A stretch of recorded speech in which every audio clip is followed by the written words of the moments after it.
जय श्याम लाल जी। जैसे कि रचना जी ने हमें लास्ट सेशन में हमें अपनी इम्यूनिटी बढ़ाने के लिए कुछ प्राणायाम बताए थे। आज हम उनका एक बार फिर से स्वागत करते हैं। वेलकम रचना जी। धन्यवाद। आज आपने फिर मुझे बुलाया, मुझे बहुत खुशी हुई है इस संस्था की सेवा के साथ जुड़ने के लिए। और भगवान का भी शुक्र है कि उसने इस शरीर को कुछ इस सेवा करने के लिए, कुछ दूसरों के लिए करने के लिए, जो मैं मेरी हार्दिक इच्छा रहती है कि जो मुझे आता है वो मैं सिखाऊं, उसका आपने मुझे मौका दिया। थैंक यू रचना जी। आजकल रचना जी एक कॉमन प्रॉब्लम है स्ट्रेस की। बच्चे से लेकर बड़ों सब में ही स्ट्रेस है। बच्चों को अपनी पढ़ाई को लेके स्ट्रेस है, तो हमारे जो यंगस्टर हैं उनमें अपनी जॉब को, अपने करियर को लेके है, और बड़ों में अपने घर परिवार को लेकर बहुत सारी परेशानियां हैं। तो इस स्ट्रेस से हम कैसे अपने आप को बचा सकते हैं? अब आपने परेशानी का लफ्ज कह दिया तो मुझे कुछ बात याद आ गई कि परेशानियों की क्या मजाल के परेशान कर सके। परेशानियों की क्या मजाल के परेशान कर सके, तेरा ही ख्याल है कि परेशान हुआ है तू, स्ट्रेस में पड़ा है तू। परेशानियां तो आएंगी, पर परेशान ना होने के कई तरीके हैं जो हमें सीखने चाहिए योग से या अपने मन को ठीक रख के। तो अगर परेशानियां आ गई, स्ट्रेस आ गया है, किसी भी कारण आ सकता है, और आज के जो हालात हैं उसमें तो ज्यादा है। तो किसी वक्त आप ज्यादा स्ट्रेस फील करो, हमेशा तो एक जैसा नहीं रहता, तो आप सबसे पहले यहाँ थोड़ा सा आप दबाओ। खुद दबाना है, किसी से नहीं, क्योंकि ये जो हमारे हाथों की उंगलियों की ये जगह है, ये सारे स्ट्रेस को दूर करने के लिए है। ये दर्द के लिए एक्ो प्रेशर होता है खुद करने से। थोड़ी देर ऐसे दबाइए, और फिर अगर मैं ज्यादा बातें करूंगी तो समझाने वाले तो बहुत लोग हैं, तो ज्यादा स्ट्रेस है तो आप बाथरूम में जाइए और मुंह में पानी भरिए। उस पानी को ना तो आप बाहर निकालेंगे ना अंदर, थोड़ी देर उसको मुंह में घुलने दीजिए उस पानी को, और थोड़ी देर मुंह में रखने के बाद पानी को निकाल दीजिए।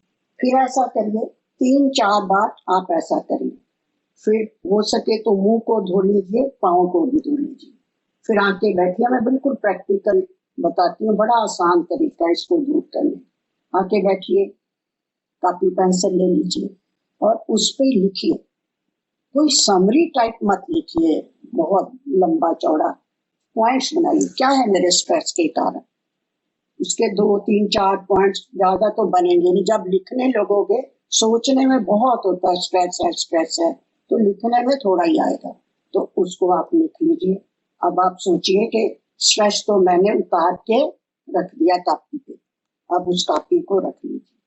और पिछली बार जैसे मैंने बताया था कि मुंह बंद करके हंसिए, तो अब ऐसा करिए, परेशानी तो आपने उतार दी, स्ट्रेस तो आपने उतार दिया, आप थोड़ा गुनगुनाइए।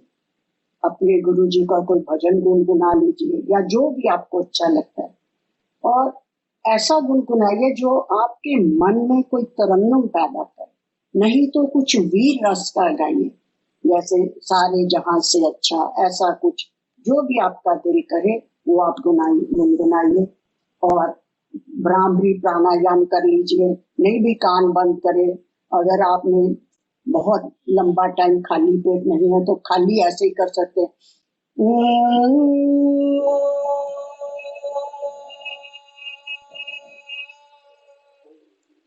छोटा या लंबा नासिका से ओम बोलिए, इसके जो ब्रेन की में वाइब्रेशन जाती है तो आप फ्रेश फील करेंगे।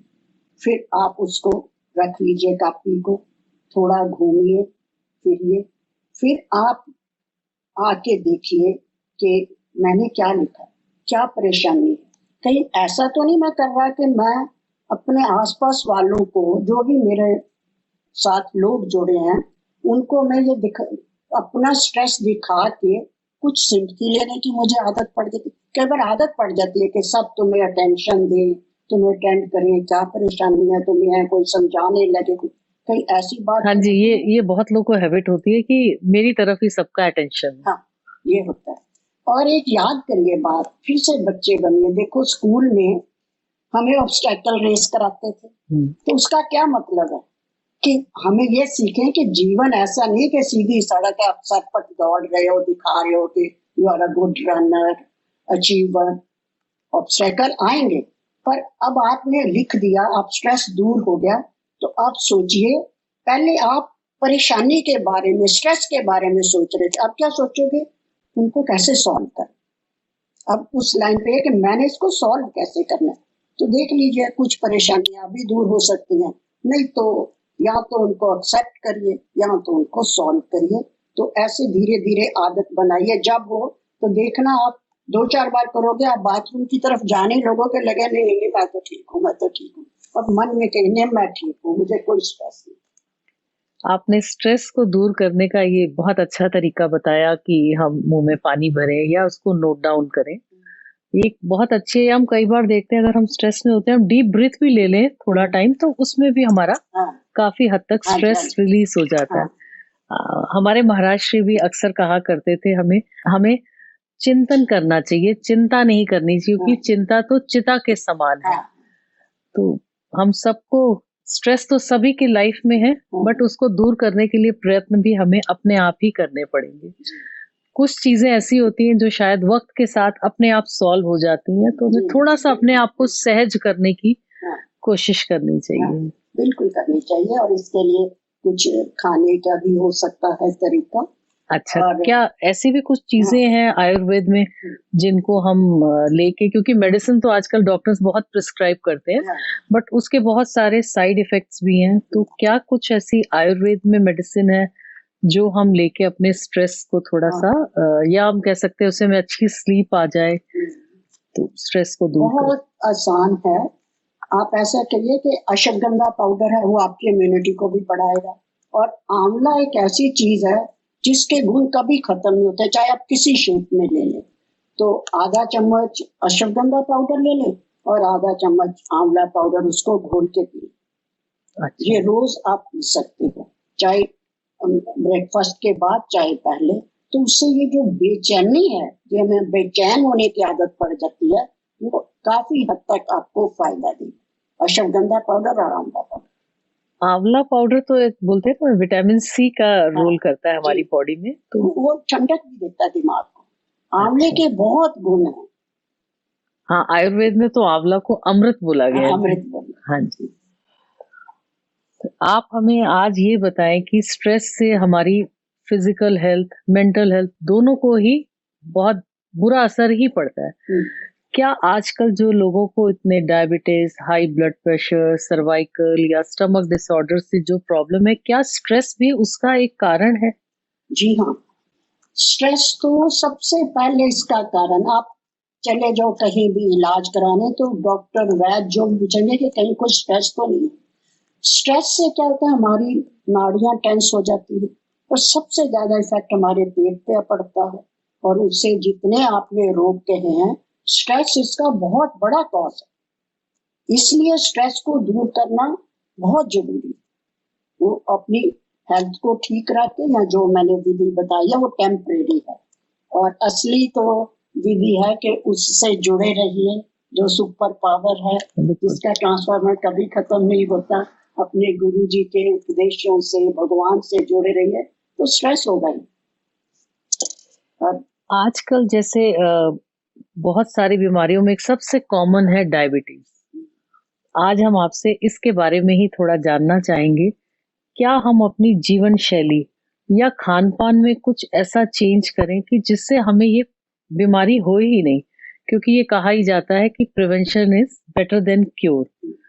तो आप हमें थोड़ा ये बताएँ कि जिनको हो गई है, उनके लिए तो एक मेडिसिन लेना या जो प्राणायाम है वो तो करना ज़रूरी है। जिनको नहीं हुई है, वो अपने लाइफ में ऐसा क्या करें कि जिससे इस प्रॉब्लम से वो दूर रहें?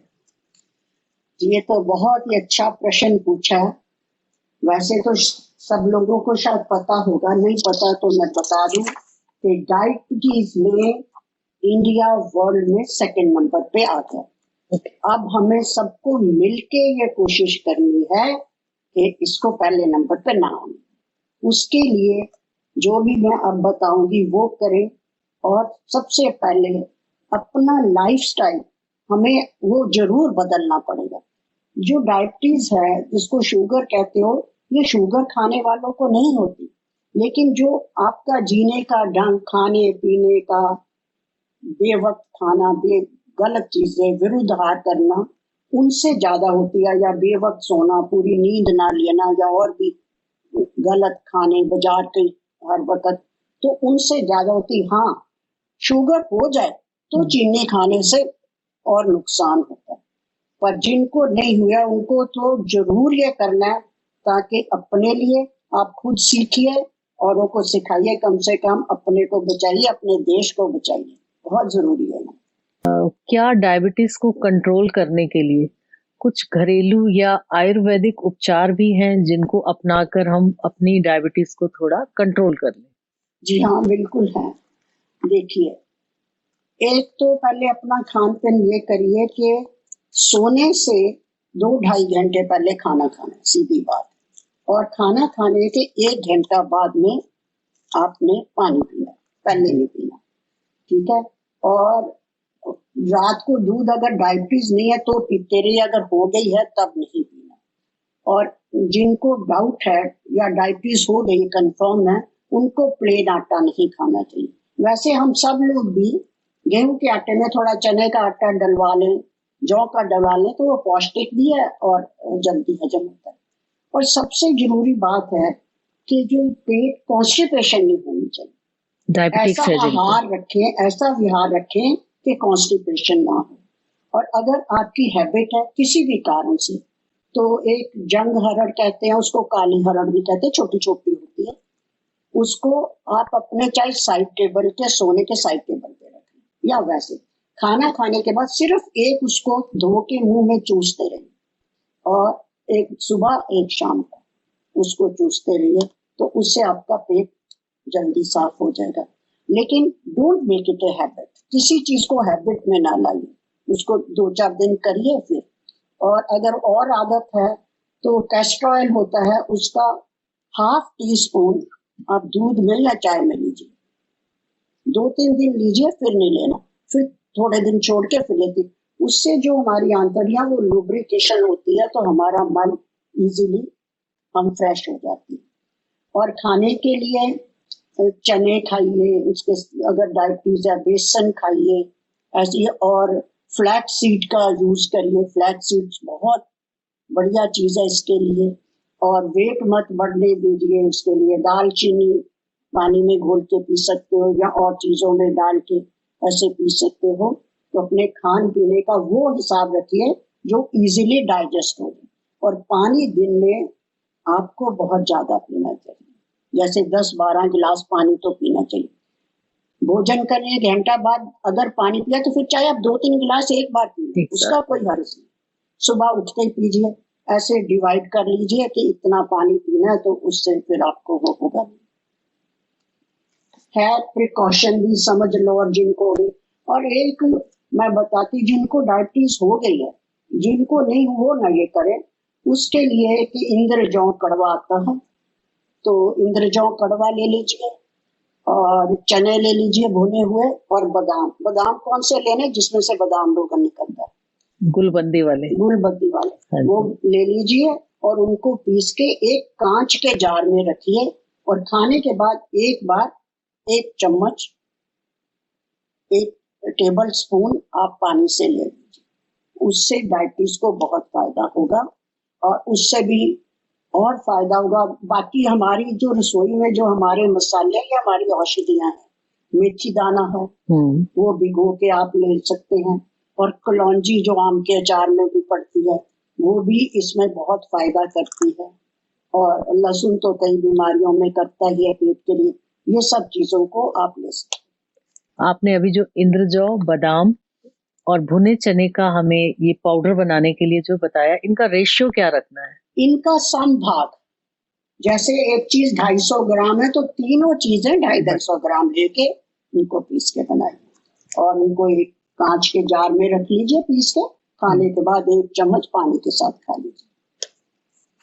क्या कोई ऐसा व्यायाम भी है या कोई ऐसे आसन भी हैं जिससे हम डायबिटीज को कंट्रोल कर सकें, या जिनको नहीं है वो भी अगर करे तो उसको बेनिफिट मिले? जी हाँ, वो योगासन है और बड़े सिंपल भी हैं। मैं करके दिखाती हूँ अभी आपको। चलिए, अब मैं आपको डायबिटीज के लिए कुछ योगासन करके दिखाऊंगी। और ये मत सोचिए कि जिनको डायबिटीज है उनको ही करना है, जिनको नहीं है उनको को जरूर करना है। सिर्फ ये है कि जिनको नहीं है वो 2-2 3-3 बार एक अंग को करेंगे, बाकी 10-10 बार, हो सके तो 2 टाइम सुबह शाम, नहीं तो खाली सुबह को, और हमेशा खाली पेट ही करना है। पहले ऐसे वज्रासन पे बैठ जाइए। खाना खाने के बाद भी कुछ देर आप वज्रासन पे बैठेंगे तो खाना इससे जल्दी डाइजेस्ट होता है। अब मैं आपको करके दिखाऊंगी मंडूकासन, जो कि डायबिटीज के लिए बहुत ही उपयोगी। वज्रासन पे बैठ जाइए और ये दोनों हाथ है, इसको मुट्ठी बंद करिए, इसको नाभि के आसपास लगाइए और श्वास छोड़ते हुए आप आगे झुकेंगे।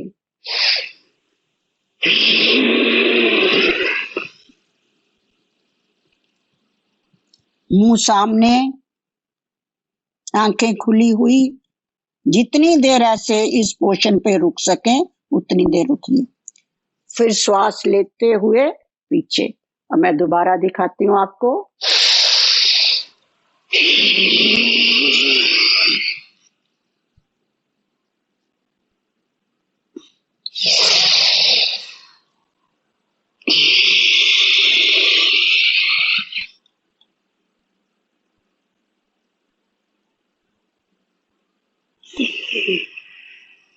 अब दूसरी तरह से मैं 4 प्रकार से मंडूकासन सिखाऊंगी। बायां हाथ नीचे, दायां ऊपर, फिर वही श्वास छोड़ते हुए आगे झुकिए।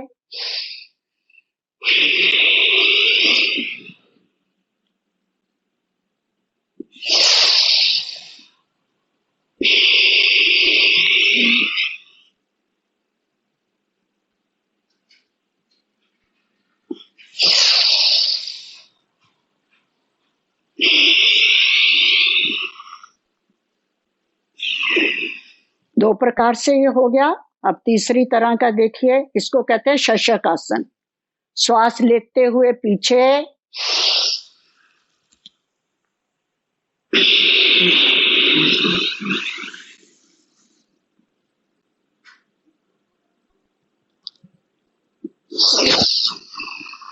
लेते हुए पीछे, छोड़ते हुए आगे।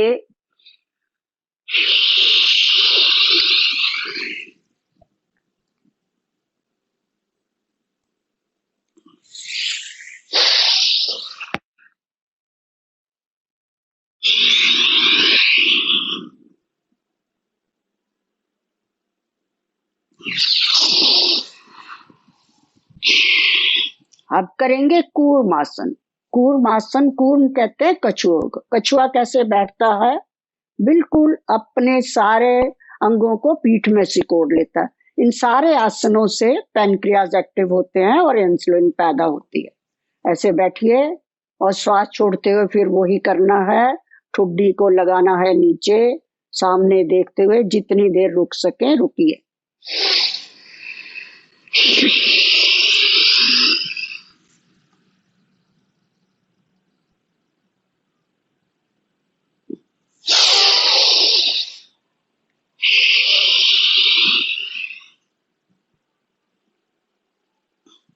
ना हाथ बिल्कुल ऐसे आ सके तो ऐसे कर लीजिए।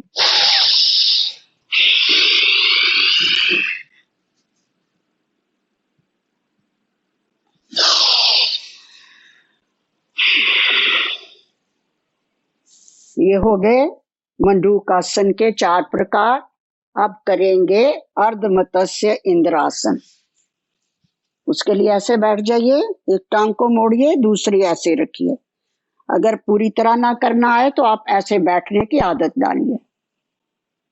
पहले ऐसे ही बैठते रहिए।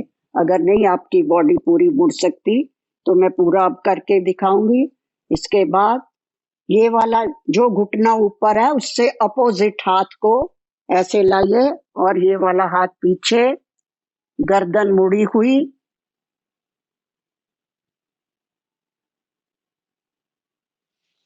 जब तक ये नाड़ी मुड़ती रहेगी आपको डायबिटीज नहीं होगी। फिर दूसरी तरफ से अब इसको अंदर रखिए और इसको बाहर करिए और फिर वही प्रक्रिया। ये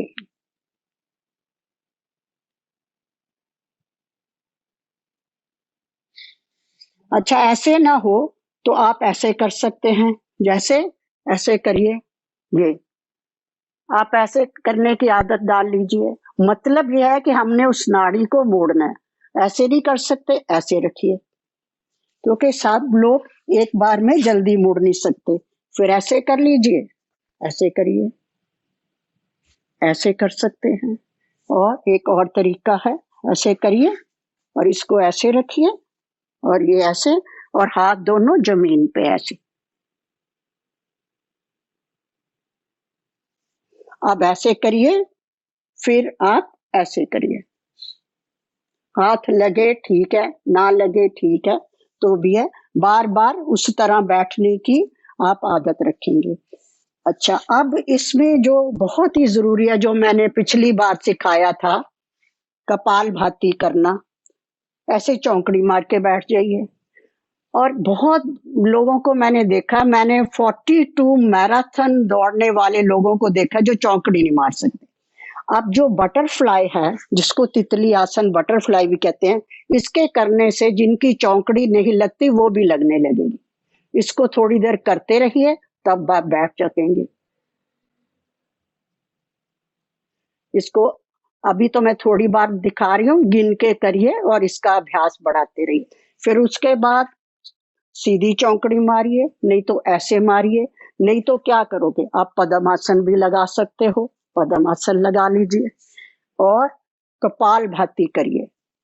कपाल भाती गिन के करिए। पहले दिन थोड़ा शुरू करिए, और जिनको डायबिटीज नहीं है वो 300 बार कर लें 5 मिनट में, ठीक है। लेकिन जिनको है उनको कम से कम 10 मिनट 600 बार जरूर करनी चाहिए कपाल भाती। इससे जो है डायबिटीज को बहुत, और भी रोगों को होता है फायदा, पर डायबिटीज को बहुत ही होगा। मैं सिखाने के लिए सिर्फ हाथ रखूंगी। ये ऐसे, जब श्वास बाहर जाए तो पेट अंदर जाना चाहिए।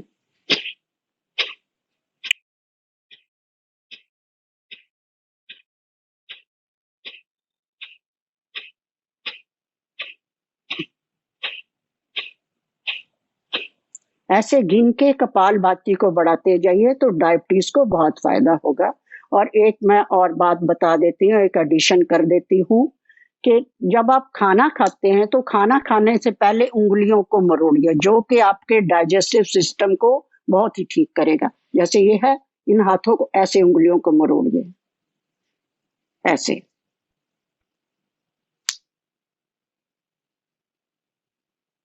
2-3 मिनट ऐसे करके फिर आप खाना खाएंगे। और एक एक्यूप्रेशर का पॉइंट है, ये लेफ्ट हैंड है, उसकी ये जो उंगली है इसके नीचे ये वाली लाइन पे आ जाओ, और इसको खाली लेफ्ट हैंड पे इसको एक्यूप्रेशर करो। ऐसे करते दबा के छोड़ते हैं। और ये एक्यूप्रेशर करना खाली पेट है, भरे पेट से नहीं करना। सवेरे शाम, हाँ, 2-3 घंटे खाना खाए हो, पर ऐसा मत करिए कि सारा दिन एक्यूप्रेशर बता दिया तो बस एक्यूप्रेशर ही करते रहो, वो बिल्कुल नहीं। और सवेरे शाम सिर्फ जब योगा करते हैं उसके बाद आप इसको एक्यूप्रेशर को भी कर सकते हैं। अगर आपको पेन होती है तो आपको है, और अगर पहले नहीं होती, हो रही है, तो ये भी हो सकता है कि आपके डायबिटीज होने के चांसेस हो। इसलिए एक्यूप्रेशर भी 2-4 बार करते रहेंगे तो बहुत फायदा होगा। एक ही हाथ पे करना है। और मॉर्निंग वॉक करनी है 4 किलोमीटर कम से कम। जब 4 किलोमीटर करोगे तो उसके बाद हमारी बॉडी किसी रोग को ठीक करने के लिए तैयार होती है। इसीलिए योगा जितना बताया जाए उतना करना चाहिए, क्योंकि हमें योग से अपने शरीर को उस जगह पे लेके जाना जहां से रोग ठीक हो। नहीं तो अक्सर ये शिकायत हो जाती है, जी हमने तो किया था, हमारा तो ठीक नहीं हुआ।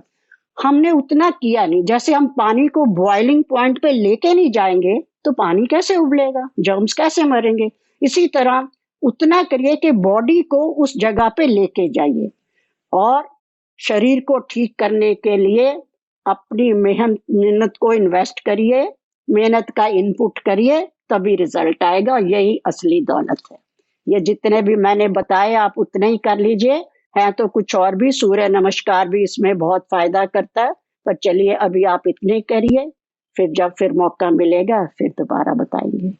हमारे लास्ट सेशन में कुछ क्यूरीज थी जिनका आज आप समाधान कर दें। दिल्ली से मनोज बब्बर जी ने पूछा था कि जब ये मौसम चेंज होता है तो उनको एलर्जी हो जाती है या नज़ला, सुबह सुबह छींके आना, जुकाम। वो ये जानना चाह रहे थे कि योगा के द्वारा हम इनसे कैसे बच सकते हैं, और ये आई थिंक बहुत कॉमन प्रॉब्लम है जो चेंज ऑफ वेदर में बहुत सारे लोगों को होती है। जी हाँ, ये बहुत लोगों को होती है और बहुत लोग पूछते भी रहते हैं। देखिए, बदलते मौसम में इसलिए ये होता है कि बदलते मौसम में जो हमारा पाचन सिस्टम है ना, वो थोड़ा वीक हो जाता है, इसलिए वो सारी बातें होने लगती हैं। और कभी सर्दी है, कभी गर्मी है। सबसे पहले तो आपने ये ध्यान रखना है कि आपने गर्म सर्द होने से बचना है, कि एकदम एसी से बाहर ना आ जाओ दूसरे वातावरण में, और एकदम गर्मी से आए पसीना, इस मौसम में एकदम स्वेटिंग हो जाती है, तो जल्दी जल्दी आए और ठंडा पानी पी लिया। तो एक तो इस चीज से आपने बचना है।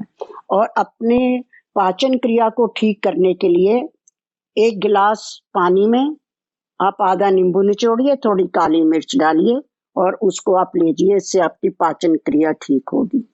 और जीरा वगैरह जो पाउडर है, उसमें भी आप उसमें थोड़ी दालचीनी मिला लीजिए, दालचीनी बहुत फायदा करती है, उसको मिला के आप पीते रहिए। और अपना जो व्यायाम है, इसमें आप अनुलोम विलोम जरूर करते रहिए। और जो छींकें आती हैं उसके लिए रात को जब आप सोने के वक्त अपने नासिका के दोनों नोस्टल में या तो देसी गाय का घी के 2-2 3-3 बूंदे डालिए, नहीं तो बादाम रोगन भी डाल सकते हैं, वो आपकी स्नीजिंग को बहुत फायदा करेगा। और एक घरेलू उपचार बताती हूँ, जिनको ज्यादा स्नीजिंग होती है, ये जो धनिया है इसका पाउडर कर लीजिए और इसको देसी घी में थोड़ा सा भून के रख लीजिए। उसको 1 चम्मच लेके आप सुबह नाश्ते के वक्त ले सकते हैं, रात को भी ले सकते हैं, शाम को भी। उसको दूध के साथ ले लीजिए। अगर ये नहीं दिल करता तो उसका हलवा बना लीजिए। और अपना खान पान जो है इन दिनों में थोड़ा पौष्टिक लेकिन हल्का, बहुत ज्यादा फ्राइड हैवी चीजें, बाहर के पिज्जे बर्गर या ऐसी कोई चीजें मत लीजिए, और वॉक करिए और प्राणायाम जरूर करते रहिए, उससे आपका इम्यूनिटी लेवल बढ़ जाएगा। और अनानास है, उसके टुकड़े खाइए छोटे छोटे। मौसमी आने लग जाती है, उसका थोड़ा मौसमी लीजिए। विटामिन सी मत कम होने दीजिए, तो उससे आपका सुधार हो जाएगा। कानपुर से किशोर चुग जी ने अपना एक क्वेश्चन भेजा है कि योगा करने का उत्तम समय कौन सा है और हमें दिन में कितनी बार एवं कितने समय तक योगा करना चाहिए। योगा का सुबह तो समय है, मैंने पहले भी बताया था, सूरज चढ़ने से 1.5 घंटा पहले और सूरज चढ़ने के 1.5 घंटा बाद तक, अपनी सुविधा के अनुसार। आमतौर पे 1 से 1.5 घंटा बहुत है। कितनी बार का तो कोई सवाल ही नहीं है, क्योंकि खाली पेट करना है। और शाम को भी जब करना है, जब 4-5 घंटे खाना खाए हो जाए, तो खुली हवा में योगा करना है, दिन में बार बार नहीं करना है। दुबई से अरुणा सिंह जी ने पूछा है कि इस टाइम में हम क्या ऐसी हर्बल चीजें लें जिससे कि हमारी इम्यूनिटी बढ़ जाए। जी, ये तो बहुत ही अच्छा प्रश्न है। इम्यूनिटी बढ़ाने के लिए एक तो अश्वगंधा, वो पानी में आधा चम्मच आप घोल के आप वो अश्वगंधा ले सकते हैं। और सबसे उत्तम है गिलोय। गिलोय अगर तो आपके पास सूखी है तो उसका आप काढ़ा बना सकते हैं, और अगर नहीं है तो ये गिलो ऐसी चीज है जो आप घर में इजीली उगा सकते हैं, इवन गमले में उगा सकते हैं। अगर ताजी गिलो उगी हुई है तो उसको एक मतलब 1 फुट 6 इंच से थोड़ी ज्यादा आप ले लीजिए, उसमें चाय पत्ते हों, और उसको धीरे धीरे चबाते रहिए। और क्योंकि उसमें थोड़ी लेस होती है तो उसको चबाते रहिए और उसका जो फूस है वो निकाल दीजिए, वो सबसे उत्तम है। और दूसरा हमारी हल्दी है, सौंठ है, बड़ी इलायची और सौंफ और ये दालचीनी डाल के उसका आप चाय बना सकते हैं, और तुलसी पत्ता ले सकते हैं और इन चीज़ों का काढ़ा बना के पी सकते हैं, नहीं तो चाय पी सकते हैं। अपने पाचन को ठीक रखिए, इन सब चीज़ों का उपयोग करिए। आपका बहुत-बहुत धन्यवाद। आज आपने हमें स्ट्रेस को दूर करने के जो तरीके बताए और उसके साथ ही साथ डायबिटिक जो कि आजकल एक बहुत कॉमन प्रॉब्लम है, उसको दूर करने के घरेलू तरीके और उसके साथ ही जो हमें उससे रिलेटेड आसन बताए, उससे मुझे उम्मीद है कि हमारे व्यूअर्स को बहुत फ़ायदा होगा। और आज किसी की भी आज जो हमारा सेशन था उससे रिलेटेड अगर कोई क्यूरीज है या किसी की कोई प्रॉब्लम है तो वो उसको कमेंट बॉक्स में लिख दे, उनका आंसर आपको नेक्स्ट सेशन में दिया जाएगा। धन्यवाद रचना जी। जय श्यामलाल जी।